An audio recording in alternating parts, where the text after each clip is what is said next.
আজকের ক্লাসটি করার পর তোমার সংখ্যা পদ্ধতিতে আর কোনো সমস্যা থাকবে না। তো আমরা প্রথমেই জানব সংখ্যা পদ্ধতি বলতে কি বুঝি। সংখ্যা পদ্ধতি আমরা বলতে বুঝি বিশেষ প্রতীক বা চিহ্ন ব্যবহার করে কোনো সংখ্যা প্রকাশ, গণনা ও গাণিতিক কার্য সম্পাদন করার পদ্ধতিকে সংখ্যা পদ্ধতি বলে। এটা হচ্ছে সংখ্যা পদ্ধতির সংজ্ঞা। এটা ক নম্বর প্রশ্নের ক্ষেত্রে এই টাইপের প্রশ্ন আসে। দেন সংখ্যা পদ্ধতির প্রকারভেদ। এই সংখ্যা পদ্ধতিকে প্রধানত কত ভাগে ভাগ করা হয়? সংখ্যা পদ্ধতিকে প্রধানত দুই ভাগে ভাগ করা হয়। একটা হচ্ছে পজিশনাল এবং আরেকটা হচ্ছে নন পজিশনাল।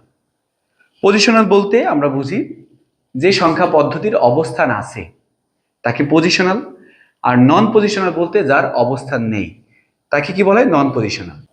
52 একটা সংখ্যা। এই 52 সংখ্যার এখানে কিন্তু 2 এবং 5-এর একটা অবস্থান আছে। 2 হচ্ছে একক আর 5 হচ্ছে দশক। এই সংখ্যাটার অবস্থান যদি আমরা চেঞ্জ করি তাহলে কি হয়ে গেল? 25। তার মানে বোঝা যাচ্ছে কি এই সংখ্যাটার পজিশন আছে, তার মানে এটা পজিশনাল সংখ্যা। বাট ধরো এখানে 3টা পাথর, এটা কিন্তু আমি যে দিক থেকেই লিখি না কেন এর কোনো ভ্যালু কিন্তু চেঞ্জ হবে না, ওর ভ্যালু কিন্তু সেম থাকবে। তার মানে এর অবস্থান নাই। অর্থাৎ যার অবস্থান আছে তাকে পজিশনাল, যার অবস্থান নাই তাকে কি বলে? নন পজিশনাল। এই পজিশনালকে আবার 4 ভাগে ভাগ করা হয়। একটা হচ্ছে বাইনারি, অক্টাল, ডেসিমেল এবং hexadecimal. Binary, octal, decimal, hexadecimal. মূলত আমাদের এই 4 ধরনের সংখ্যা নিয়েই মূল কাজ। এই 4 ধরনের সংখ্যা যদি আমরা একটা ছকের মাধ্যমে দেখতে চাই, এই ছকটা বুঝলে সংখ্যা পদ্ধতি মোটামুটি যে পরিস্থিতি আছে সেটার 50% কিন্তু বোঝা হয়ে যায়। তো আমরা সংখ্যা পদ্ধতি জানলাম কি? মোটামুটি 4টা, যার প্রথম হচ্ছে বাইনারি। বাইনারি বেস হচ্ছে 2 আর ডিজিট কি 0 1। বেস বলতে আমরা বুঝি কোনো সংখ্যা পদ্ধতিতে যতগুলো অঙ্ক বা প্রতীক ব্যবহার করা হয় তাকে বলা হয় কি? বেস। যেমন বাইনারিতে ব্যবহার করা হয় কি? 0 আর 1। বাইনারিতে কিন্তু 0 আর 1 ব্যতীত অন্য কোনো সংখ্যা ব্যবহার করা হয় না। আমরা যদি বাইনারি সংখ্যাটা যদি কাউন্ট করি তাহলে এটা কাউন্ট করতে পারি। প্রথমে কিন্তু 0, দেন 1। বাইনারিতে কিন্তু 2 নামের কোনো ডিজিট নাই। 1 এর পরে কি? 1 0। আমরা 2 3 4 5 6 7 8 9 এই পর্যন্ত কিন্তু এই 0 আর 1 এর মধ্যে নাই।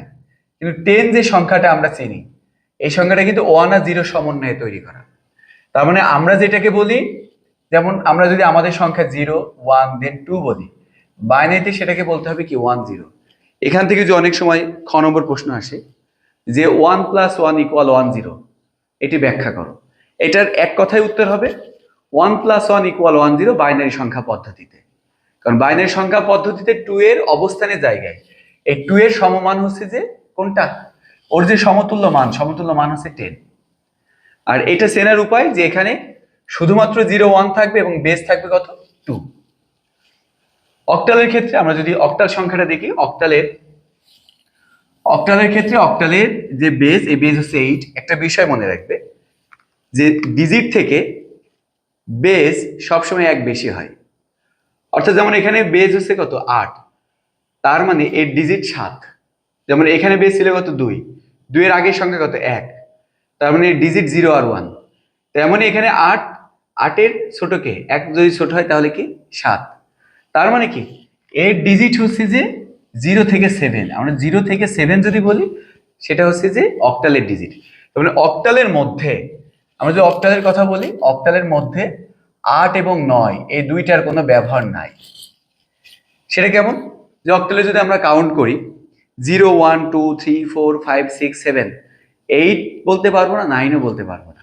কারণ 8 আর 9 দিয়ে যে সংখ্যাগুলো তৈরি করা, অক্টালে তার কোনো ব্যবহার নাই। অক্টালে ব্যবহার কি? 0 থেকে 7 পর্যন্ত যেগুলো। যদি অক্টাল সংখ্যা আমরা কাউন্ট করি 7-এর পরে আমাদের বলতে হবে 10, অর্থাৎ 8-এর সমতুল্য মান যেটা সেটা হচ্ছে 10। দেন হচ্ছে 11 12 13 14 15 16 17 18 বলতে পারবো না, কারণ 18-এর মধ্যে কি আছে? 18-এর মধ্যে 8 আছে। 19ও বলতে পারবো না, কারণ 19-এর মধ্যে কি আছে? 9 আছে। অনেক সময় প্রশ্ন থাকে যে 17 এর পরবর্তী অক্টাল সংখ্যা কত, তখন কিন্তু এটা হবে কি? 20। আবার কি একটা প্রশ্ন প্রায়ই আসে যে 77, এই 77 এর বেজ আছে 8, এর পরবর্তী সংখ্যা কত? তার মানে বোঝা যাচ্ছে অক্টাল। এর পরবর্তী অক্টাল সংখ্যা কত? 78 তো বলা যাবে না, কারণ 78-এর মধ্যে কি 8 আছে, 79 বলা যাবে না, 9 আছে। এভাবে 80 দিয়ে যে সংখ্যাগুলো, 90 দিয়ে সংখ্যাগুলো, সেই সংখ্যাগুলো হবে না, 99 পর্যন্ত হবে না। 99-এর পরে কত? 100। কারণ 100-র মধ্যে কি 1 আর 0 আছে, যা কিন্তু এই যে অক্টালের ডিজিট। অর্থাৎ অক্টাল সংখ্যার মধ্যে 8 এবং 9-এর কোনো ব্যবহার নেই। এটা চেনার উপায় কি? এর বেস থাকবে 8 আর ডিজিটের যে সর্বোচ্চ ডিজিট থাকবে কত? 7। আমরা যদি ডেসিমেল আসি, এই ডেসিমেল হচ্ছে আমাদের সংখ্যা, ডেসিমেল বা দশমিক, এটা কি আমাদের সংখ্যা। আমরা ছোটবেলা থেকে যে সংখ্যা পদ্ধতি নিয়ে অঙ্ক করে আসছি, যেমন 9 আর 1 10, ডেসিমেলে কিন্তু এটাই হয়। 1 আর 1 2, এটা আমাদের যে সংখ্যা পদ্ধতি। এটা 0 থেকে 9, দেখো আমরা যে সংখ্যাটা ব্যবহার করি, এই সংখ্যাটা কিন্তু একদম 0 থেকে 9, প্রত্যেকটা সংখ্যায় কিন্তু একদম 100 পর্যন্ত প্রত্যেকটা সংখ্যার ডিজিটই আছে। এটা চেনার উপায়, এর বেস থাকবে 10। হেক্সাডেসিমেলে হচ্ছে যে 16, কারণ এখানে 0 থেকে 9 এবং এ থেকে এফ, 0 থেকে 9 এবং আমরা যেটা 10 বলি হেক্সাডেসিমেলে, সেটাকে বলা হয় কি এ। 11 বলি সেটাকে বলা হয় বি। এভাবে এখানে কিছু অক্ষর ব্যবহার করে, ইংরেজি অক্ষর, একমাত্র হেক্সাডেসিমেলেই কিন্তু ইংরেজি অক্ষর ব্যবহার করা হয়। তো এখানে বাইনারি, এটা আরেকটা টেকনিক আছে চেনা।